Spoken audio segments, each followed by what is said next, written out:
Hello दोस्तों, कैसे हो आप सभी।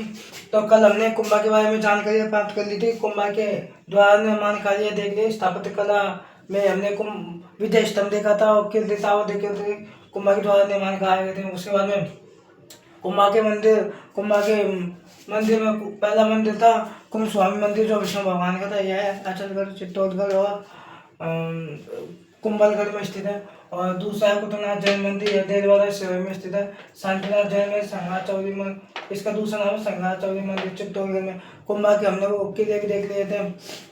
कुंभलगढ़ किला राजसमंद में, बसंतगढ़ अचलगढ़ किला सिरोही में, और बसंतगढ़ किला सिरोही में, मचानगढ़ किला सिरोही में, और भौमगढ़ किला उदयपुर में स्थित है। अब 3 मंदिर तो ये हो गए। शांतिनाथ जैन व इसका दूसरा नाम है संघाचौरी मंदिर, चित्तौड़ में। और चौथा मंदिर है। अब इस मंदिर का निर्माण किसने करवाया था? शांतिनाथ जैन मंदिर का निर्माण इसका निर्माण बाकी इसका निर्माण बाकी इसका निर्माण कुंभा के इस मंदिर का निर्माण कुंभा के कौशल अध्यक्ष कुंभा के कौशल अध्यक्ष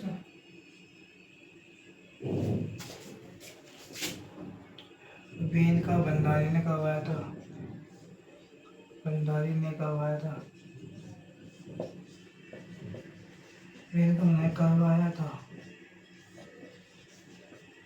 इसका निर्माण कुंभा के कौशल अध्यक्ष वेद का भंडारी ने करवाया था। इस मंदिर का निर्माण, शांतिनाथ जैन मंदिर का निर्माण।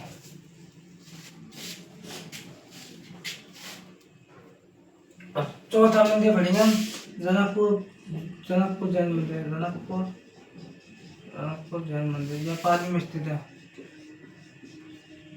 जैन मंदिर यह पाली में स्थित है, पाली में। चौथा मंदिर 1439 ईस्वी में यह मंदिर 1439 ईस्वी में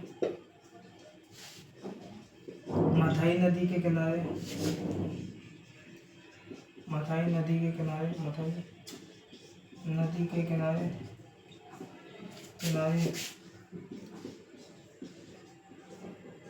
जैन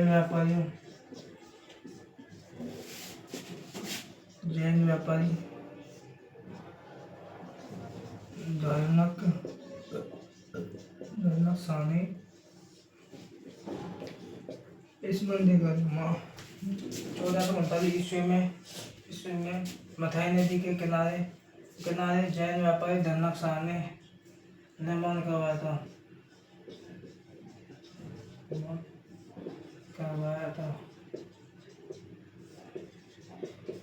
इस धनक शाह को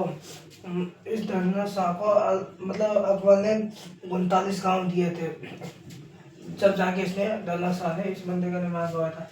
जनकपुर जैन मंदिर पाली में। इनमें चौमुखा मंदिर सबसे प्रसिद्ध है, जो पाली में स्थित है। इनमें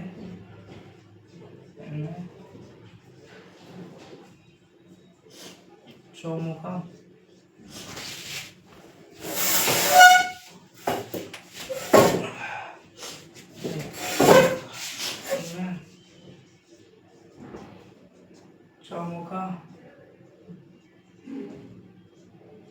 मंदिर सबसे प्रसिद्ध है। इनमें चौमुखा सबसे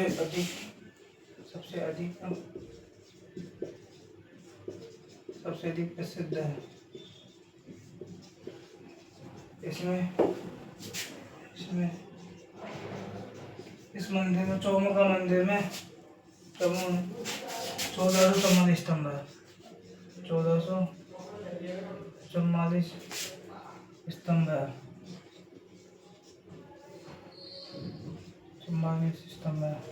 इसे आदिनाथ स्तंभ भी कहा जाता है। इसमें 14 स्तंभ वाले स्तंभ है। इसे आदिनाथ स्मारक भी कहा जाता है। इसे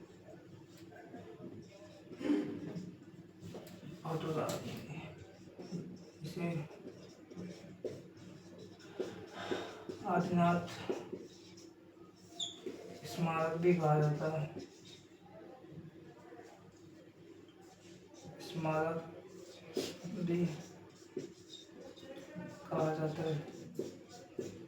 इसमें सबसे प्रमुख मंदिर, सबसे प्रमुख है, इसमें 1454 स्तर है। इसे आदिनाथ स्मारक भी कहा जाता है। अब उतार दिए क्या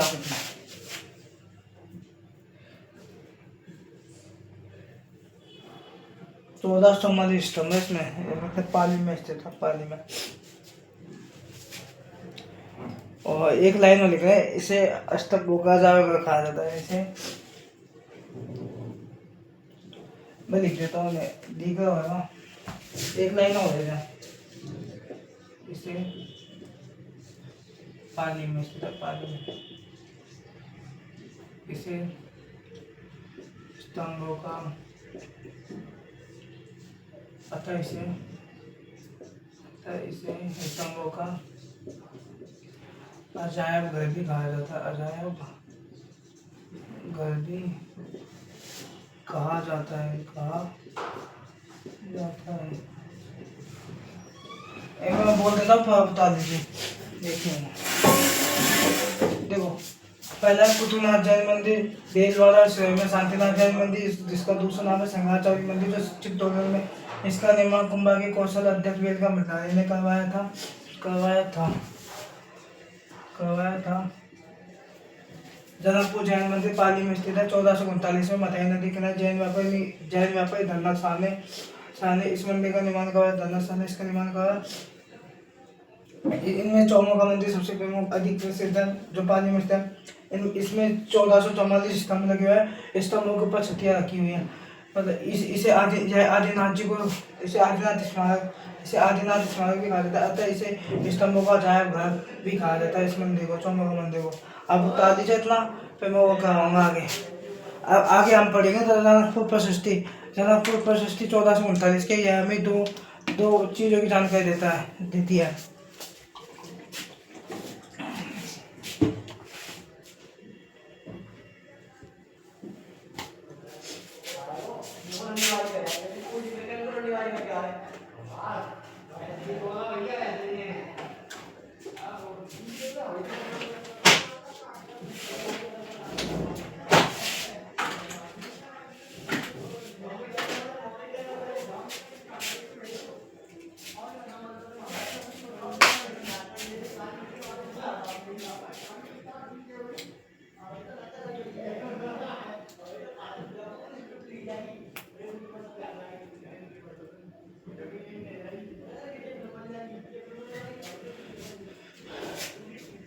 बता लिया, अब मैं बताता हूँ। और जनकपुर प्रशस्ति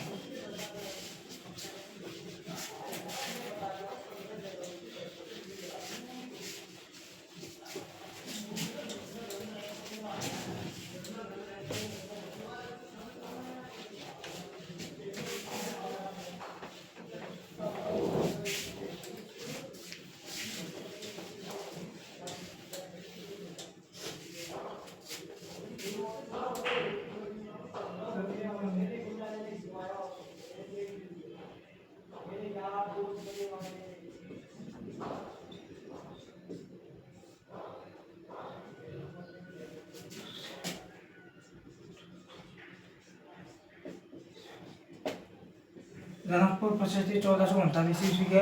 यह प्रशस्ति में दो बातों की जानकारी देता है। इस प्रशस्ति के अनुसार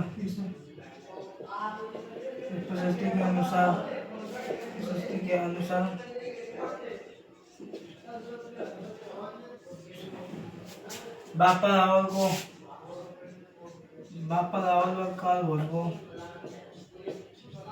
इस प्रशस्ति में बापा रावल व प्रशस्ति के अनुसार बापा रावल व काल भोज को अलग अलग व्यक्ति बताया गया है। काल भोज को, बापा रावल व काल भोज को अलग अलग व्यक्ति बताया गया है। अलग अलग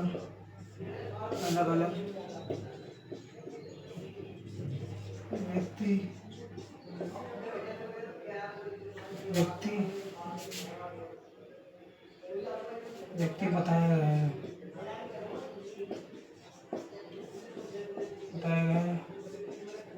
और दूसरी बात यह है, दूसरी दूसरी जानकारी है, यह जानकारी हमें देते हैं कि सिक्कों के लिए नाणक शब्द का प्रयोग किया गया है। और सिक्कों के लिए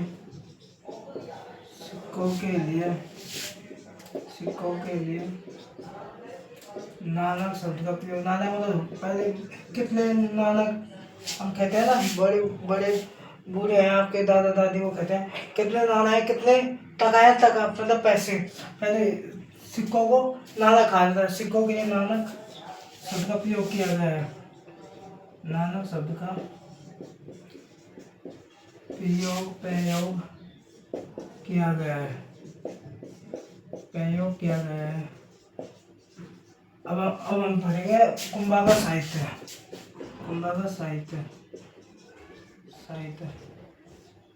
साहित्य में कुंभा के बारे में देखेंगे। साहित्य कुंभा एक अच्छा संगीतज्ञ था। कुंभा एक अच्छा संगीतज्ञ था तथा वह बीणा बजाया करता था। बीणा बजाया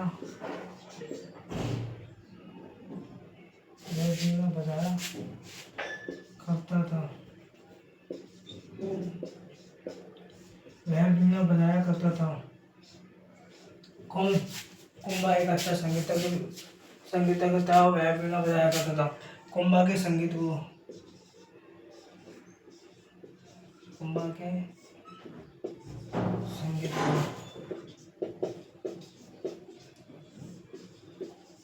सारंग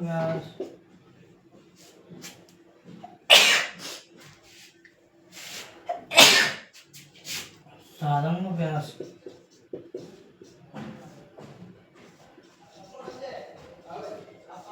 अब कुंभा की पुस्तकें देखेंगे। आप बता दीजिए क्यों पुस्तकें बहुत हैं, तो आपको समझानी पड़ेगी शुरू से, आपको लिख के। 7 पुस्तकें हैं कुंभा की, बता दीजिए। देखो, जनकपुर प्रशस्ति 1439 ईस्वी की है। यह प्रशस्ति के अनुसार वहाँ पर आवला काल भोजवा अलग अलग व्यक्ति बताया गया है। सिक्कों के लिए नानक शब्द का प्रयोग किया गया है। साहित्य में कुंभा एक अच्छा संगीतज्ञ था, वह बीणा बजाया करता था। कुंभा के संगीत गुरु सारंग व्यास थे। जैसे कहता कुंभा ही बजाया, कुंभा ही था संगीतज्ञ का, बीणा बजाया क्या, समुद्र था वही जो वीणा बजाया करता, वह भी समुद्र भी वीणा बजाया करता था।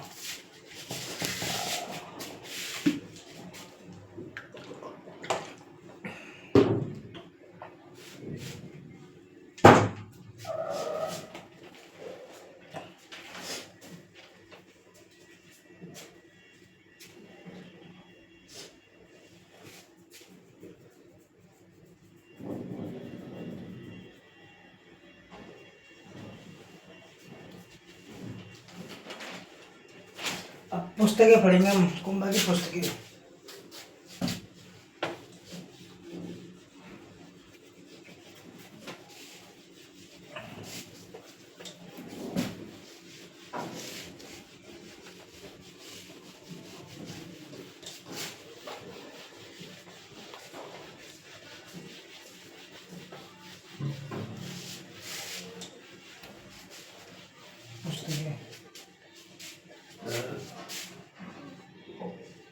कुंभा एक अच्छा संगीतज्ञ था, तो वो पुस्तकें लिखेगा संगीत के ऊपर।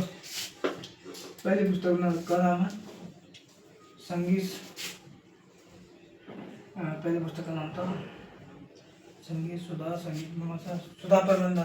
पहली पुस्तक है सुधा प्रबंधन।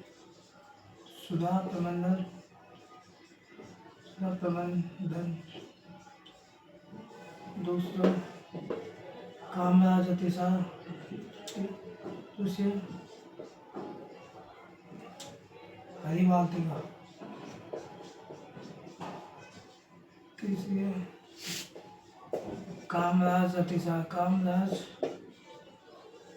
रतिसा, तीसरी है, चौथी है संगीत सुधा,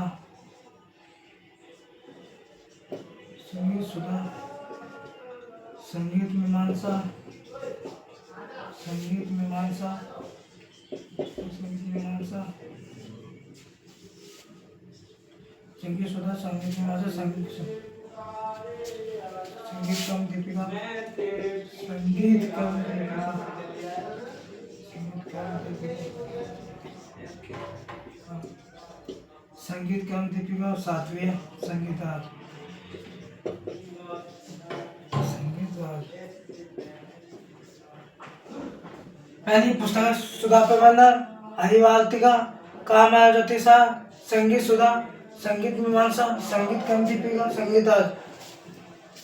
ये कामया ज्योतिषा इसके 7 भाग है। ये क्वेश्चन आया इसके इसके भाग वाग 7, इसके भाग 7 है। कामया ज्योतिषा नामक पुस्तकों को इसके 7 भाग, और संगीत राज के इसके 5 भाग है। इसके भाग 5 भाग है। और भाग कितने? 5 कौन से पहले पार्थ्य रत्न कोश, पार्थ्य रत्न कोश, पार्थ्य रत्न कोश, दूसरे रसनत्व कोश, रस रत्न कोश,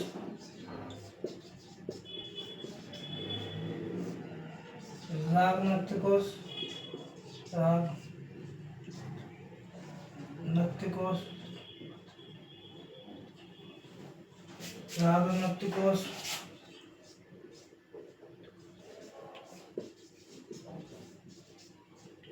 बाद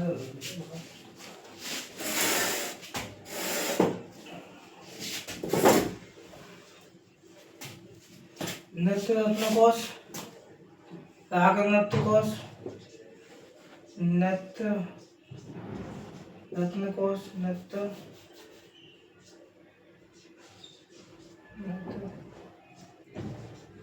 नृत्य रत्न कोश, नृत्य रत्न कोश, वाद रत्न कोश, वाद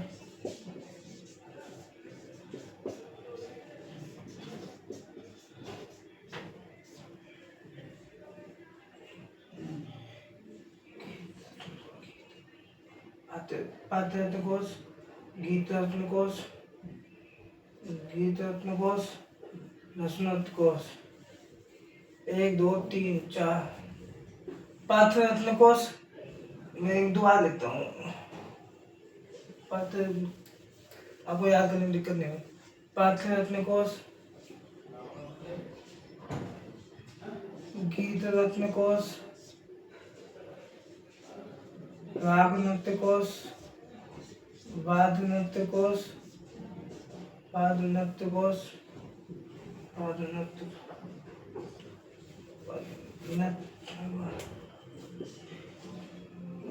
नृत्य रत्न कोश और रसन नृत्य कोश।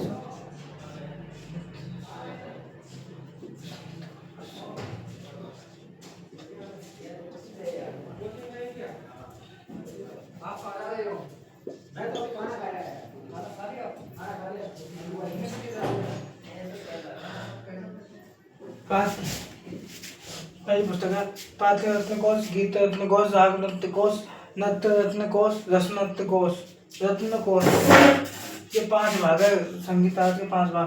पार्थ्य रत्न कोश, गीत रत्न कोश, राग नृत्य कोश और नृत्य रत्न कोश, रस रत्न कोश।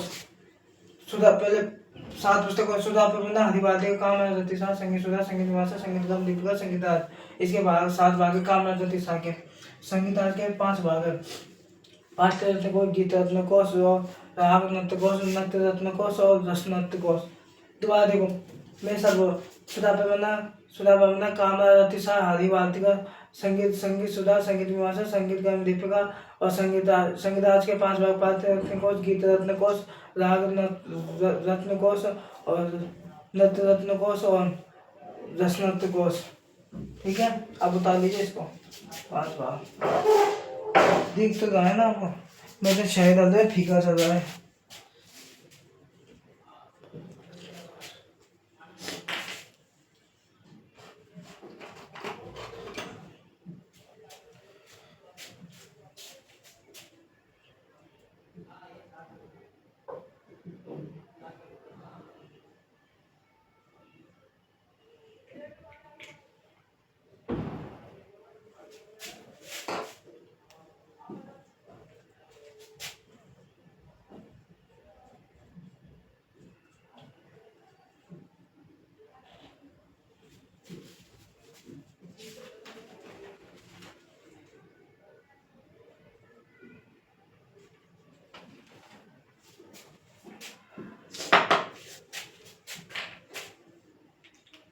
अब हम आगे बात करेंगे कुंभा की टीका है। कुंभा की टीका है मतलब जो बड़ी किताब थी ना, इनके ऊपर बड़ी किताबों का छोटा रूप टीका कहलाती है। कुंभा की टीका में लिखवाई थी जी, कुंभा की जितनी बड़ी किताब थी उनके उनके ऊपर कुंभा ने टीका दिखाई थी, मतलब उनको बड़ी पुस्तकों को छोटे रूप में सौ रूप में लिखवाया था। कुंभा की टीका है।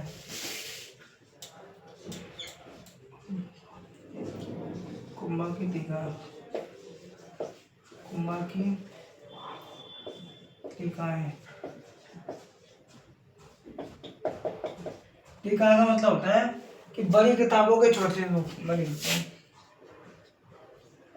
किताबों के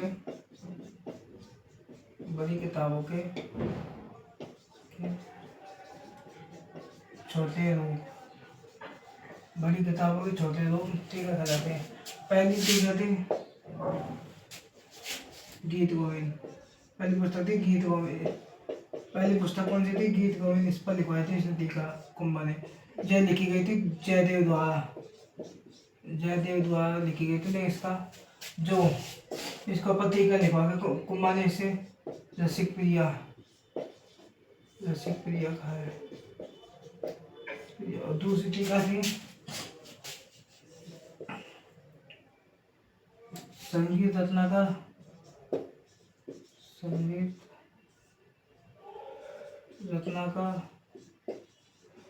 संगीत रत्नाकर यह इसके लेखक है सारंगधर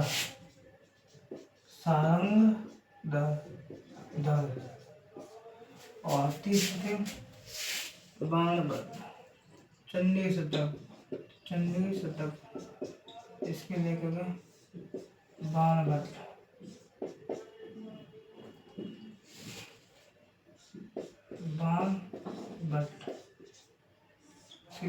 चंडी शतक इसके लेखक बाणभट्ट। कुंभा की टीका है। बड़ी किताबों को छोटे टीका चलते थे। पहले पुस्तक गीत गोविंद जो जयदेव द्वारा लिखी गई थी, इसे कुंभा ने इसका अनुवाद करा के मतलब रसिक प्रिया कर दिया। दूसरी पुस्तक थी संगीत रत्नाकर, इसके लेकर सारंगधर। और तीसरी थी चंडी शतक, इसके लेकर बाणभट्ट है। अब लिखे हैं कुंभा के नाटक, कुंभा के नाटक।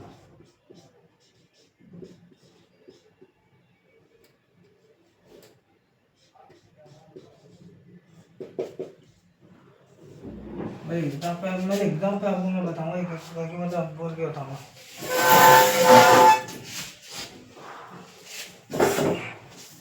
पहला तुल्य चातुर्य, तुल्य चातुर्य संस्कृत भाषा, ये भाषा संस्कृत भाषा में। दूसरी है मुरारी संगति कन्नड़ भाषा, कन्नड़ भाषा। तीसरा है रसनंदिनी,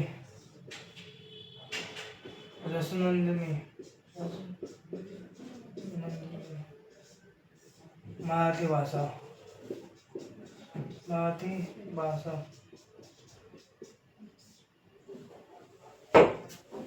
नहीं, ये उसमें मेवाड़ी भाषा में ही है।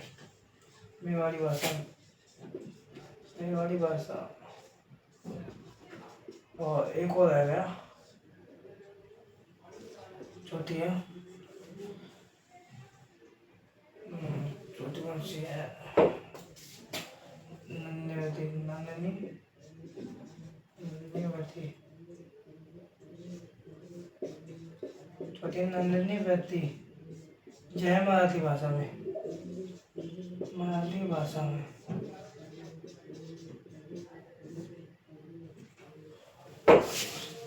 आप बता दीजिए।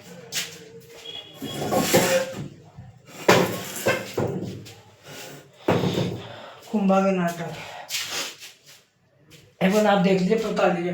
देख कुंभा के द्वार टीका लिखी गई थी। टीका मतलब होता है बड़ी किताबों के छोटों को टीका कहलाती है। पहले गीत गोविंद या जयदेव द्वारा लिखी गई थी। जय इसे कुंभा ने मतलब टीका लिखवाकर जिसका नाम रसिक दिया गया। दूसरी थी संगीत रत्नाकर, इसके लेकर थे सारंगधर। और तीसरी हम चंडी सगत, इसके लेकर थे बाणभट्ट। कुंभा के नाटक पहले अतुल्य चातुर्य जो संस्कृत भाषा में था, और दूसरा है मुरारी संगति जो कन्नड़ भाषा में था, और तीसरा है नंदिनी व्यति जो मराठी भाषा में था, और रसी नंदिनी जो मेवाड़ी भाषा में था। ये कुंभा के नाटक हो गए। अब कुंभा के और आगे बारे में जानकारी पड़ेंगे। अब बता दीजिए।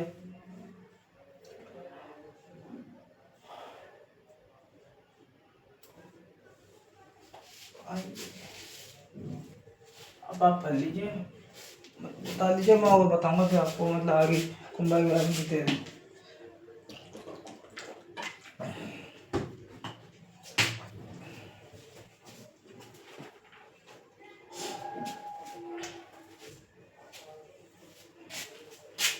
बता लिया। अब आगे हम देखेंगे कुंभा के धारावाहिक विधान। धारावाहिक विधान थे 10।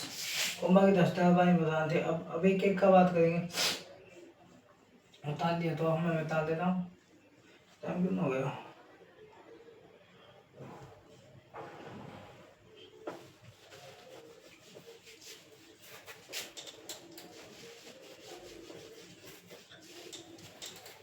कल से मैं मिडिवल पढ़ाऊंगा। कल से मैं आपको मिडिवल पढ़ाऊंगा। मिडिवल नहीं, आधुनिक आधुनिक भारत। आधुनिक भारत में जैसे हम पढ़ेंगे, ये तो चलती रहेगी इतिहास, राजस्थान इतिहास की तो क्लास चलेगी। और मेरा यूट्यूब चैनल है दूसरा, उस पर मैं डालूंगा मतलब वीडियो आधुनिक भारत की, तो आप वहाँ से देख सकते हो आधुनिक भारत की मतलब क्लास। तो यूट्यूब चैनल नेम है, चैनल नेम है लोकेश सैनी, लोकेश सैनी 241 यूट्यूब चैनल।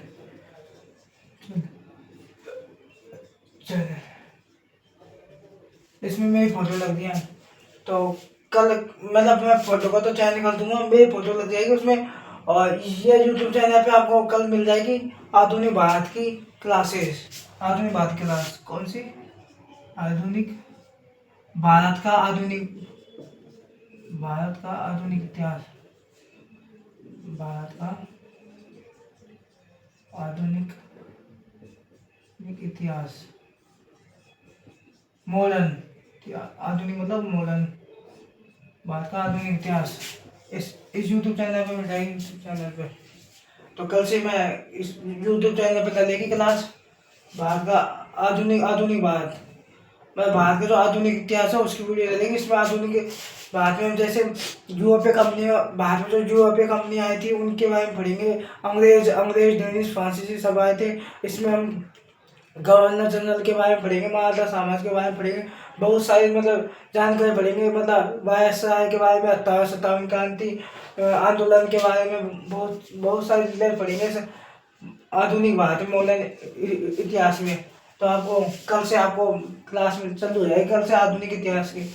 तो हम क्या बात कर रहे थे? कुंभा के धारावाहिक विधान। आपको लिखना कुंभा के धारावाहिक विधान, कुंभा के धारावाहिक विद्वान,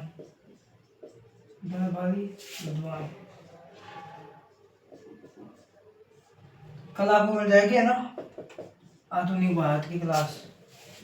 ये तो टॉपिक बना है, इसको सोल्व होने मतलब 2 महीने तक चलेगी आपकी, 2 3 3 महीने तक चलेगी, 3 महीने तक की क्लास आपकी, 2 ढाई 3 महीने तक हो जाएगा वो ये आधुनिक इतिहास।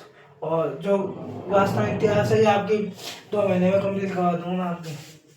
कुंभारी का विधान था, पहला था मंडन। अब मंडन क्या है?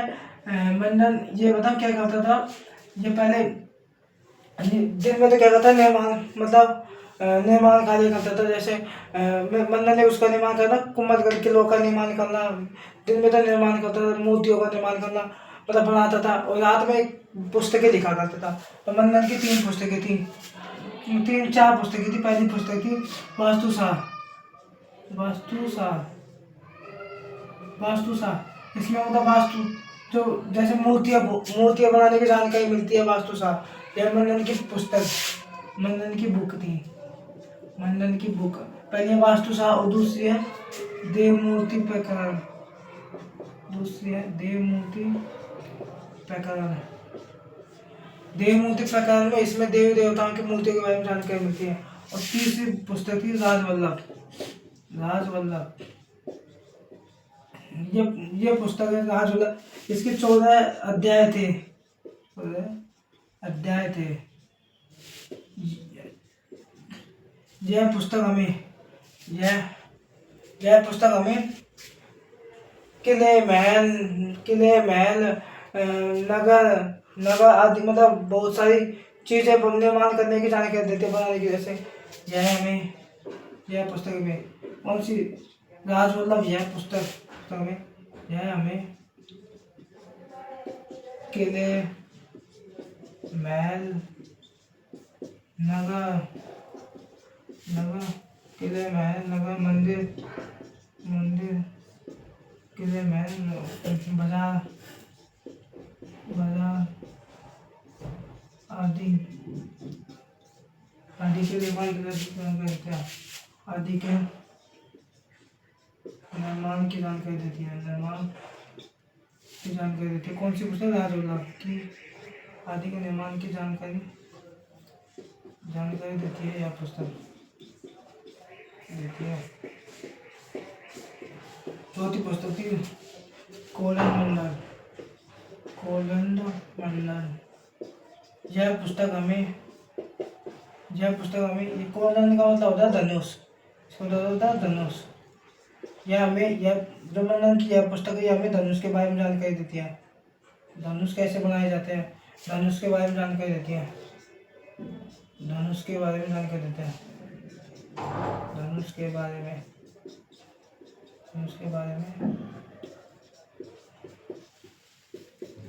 जानकारी प्रदान करती है, जानकारी प्रदान करती है। यह हमें धनुष के बारे में जानकारी प्रदान करती है। अब दूसरा, पहला धारावाहिक विधान तो कौन है? मंडन। इसकी पुस्तक थी 4। और दूसरा धारावाहिक विधान देखेंगे। दूसरा धारावाहिक विधान नाथा की पुस्तक। नाथा जो यह मंडन का भाई था। नाथा की पुस्तक है वास्तु मंजरी।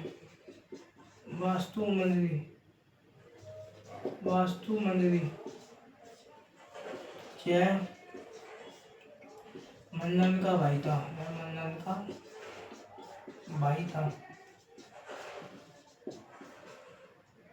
वास्तु मंजरी।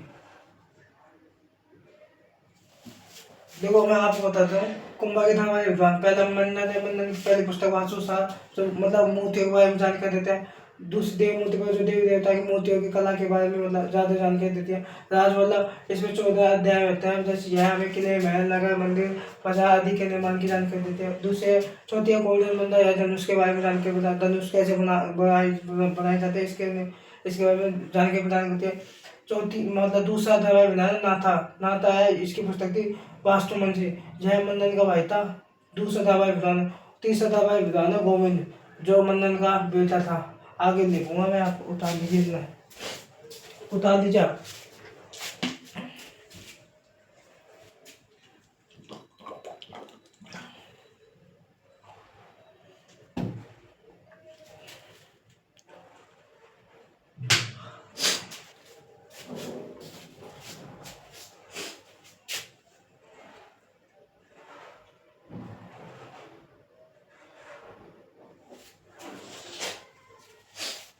बता देता हूँ।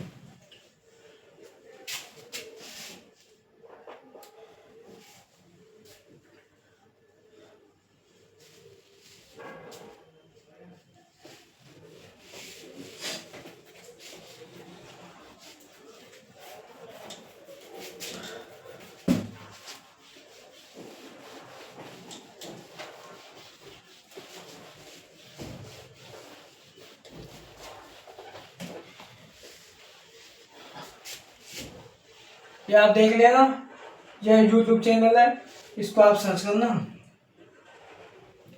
सर्च करने के बाद में ये जो यूट्यूब चैनल पे आपको डलेगी आधुनिक भारत का इतिहास की वीडियो क्लास है।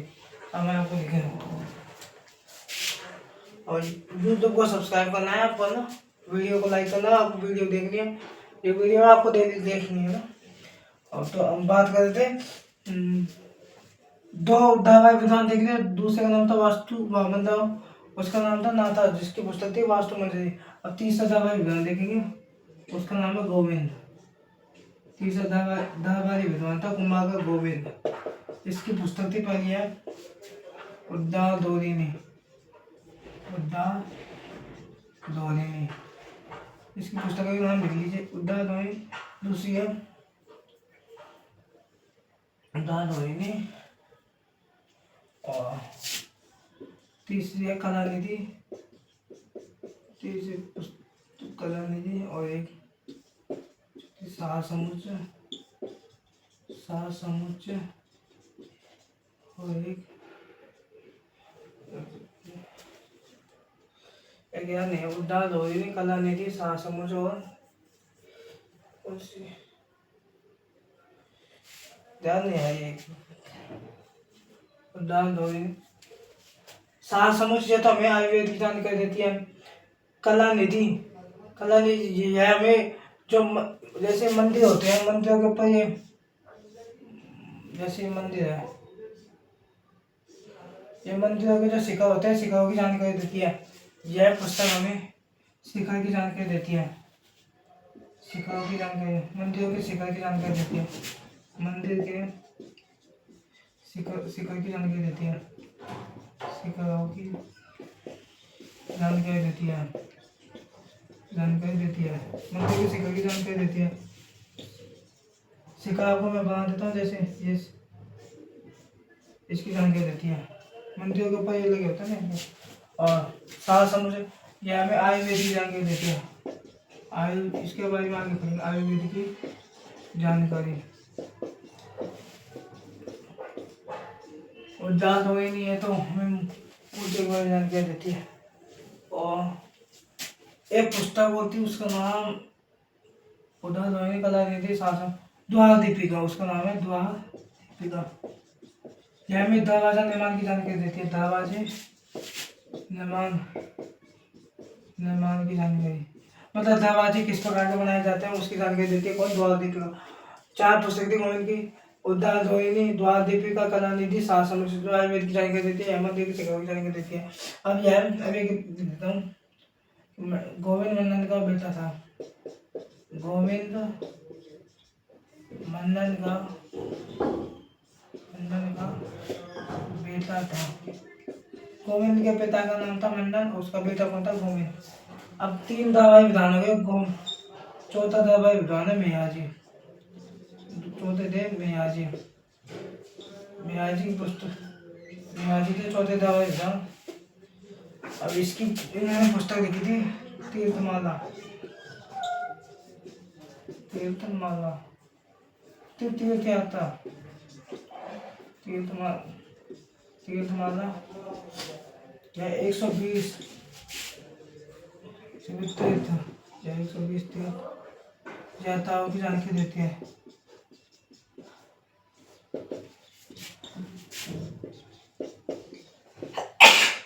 यह 120 तीर्थ यात्राओं की जानकारी देती है। यह मेयाजी पुस्तक तीर्थमाला, यह 120 तीर्थ की जानकारी देती है। तीर्थ मतलब 120 तीर्थ, मतलब जैसे हम तीर्थ यात्रा करने जाते हैं, जैसे किस केदारनाथ जाते हैं, कि 120 तीर्थ मतलब मंदिर है जो यात्रा करने के जाते हैं, जहाँ वो मंदिर होते हैं वो खाता है तीर्थ करना खा जाना, मतलब मंदिरों को देखने के लिए जाते हैं हम। तीर्थ माता तो महाराज कहते हैं, महाराज की पुस्तक में 120 तीर्थ मतलब मंदिरों की यात्राओं की जानकारी मिलती है। महाराज की पुस्तक तीर्थमाला। पांचवा है, पांचवा का नाम है कान्हा व्यास की पुस्तक। पांचवा था कान्हा व्यास, कान्हा व्यास, कान्हा व्यास की पुस्तक है। ये पांचों क्या है, दवाई विद्वान था, ये पांचों दवाई विद्वान है। और तीसरा था गोविंद, पांचों दवाई विद्वान है। कान्हा व्यास की पुस्तक थी एक लिंग महात्म्य, एक लिंग महात्म्य, महात्म्य, एक लिंग महात्म्य, एक लिंग महात्म्य। कान्हा व्यास की पुस्तक है एक लिंग महात्म्य जो है। इसका पहला भाग तो लिख देता हूँ। इसका पहला भाग, तो पहला भाग राजवर्णन कहलाता है, राजवर्णन कहलाता है। इसका पहला भाग राजवर्णन कहलाता है, जो जो कुंभा द्वारा। इसका जो ये एक महात्मा में इसका पहला भाग क्या कहलाता है, इसका पहला भाग राजवर्णन कहलाता है, जो कुंभा द्वारा लिखा गया था,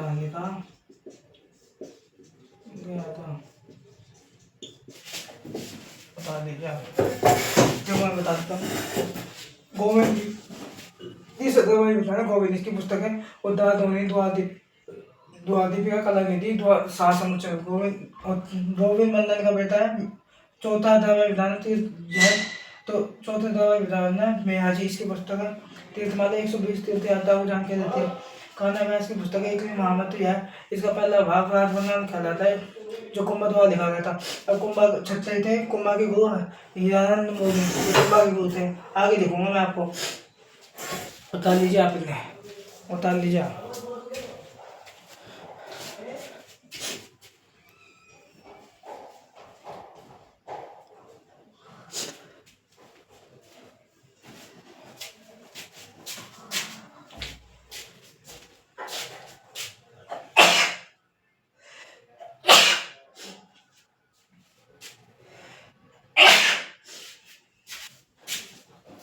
उतार लिया तो मैं आपको लिख देता हूँ। उतार लिया ना, उतार लीजिए आप आराम से। उतार लो।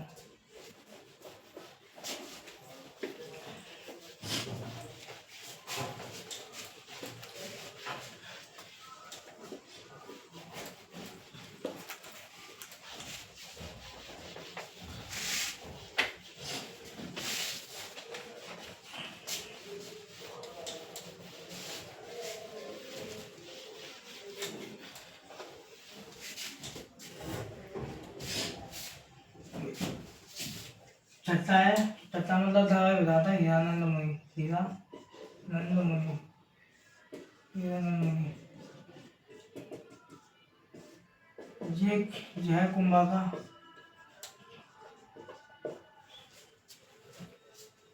ये कुंभा के, कुंभा यह कुंभा के, कुंभा के, कुंभा के, ये कुंभा के गुरु थे, कुंभा के गुरु थे। इनकी उपाधि बाबा कविराज। किसी हीरानंद मुनि की उपाधि कौन से, कविराज। ये कुंभा के गुरु थे। सातों दवा विधान सोमदेव सूरी। सातवां दवा विधान है सोमदेव सूरी, सोमदेव सूरी। किसी कोई बुक नहीं थी। जय सोमदेव सूरी। सातवां सोम सुंदर सूरी, सोम सुंदर सूरी। और नौवा जयशेखर। 10वां भुवन कीर्ति, भुवन कीर्ति, भुवन कीर्ति। ये तीनों जैन थे, ये तीनों कैसे जैन थे, जैन विद्वान थे। तीनों क्या थे, जैन जैन थे। हिरानंद मुनि ये छत्तीस दरबार जानते हैं, इनकी पुस्तक थी। जयकुमार के गुरु थे और ये इनकी उपाधि थी कविराज कविराज। और सातवां दरबार सोमदेव सूरी, सोम सुंदर सूरी और जयशेखर। और भुवन के ये तीनों तो जैन व्यापारी थे, जैन थे। और इसमें कुंभा ने एक लाइन लिखा, कुंभा ने जैनों के तीर्थ यात्रा को समाप्त कर दिया था। जैनों के तीर्थ यात्रा को समाप्त कर दिया था। तीर्थ यात्रा का मतलब टैक्स को समाप्त कर दिया था, समाप्त कर दिया था।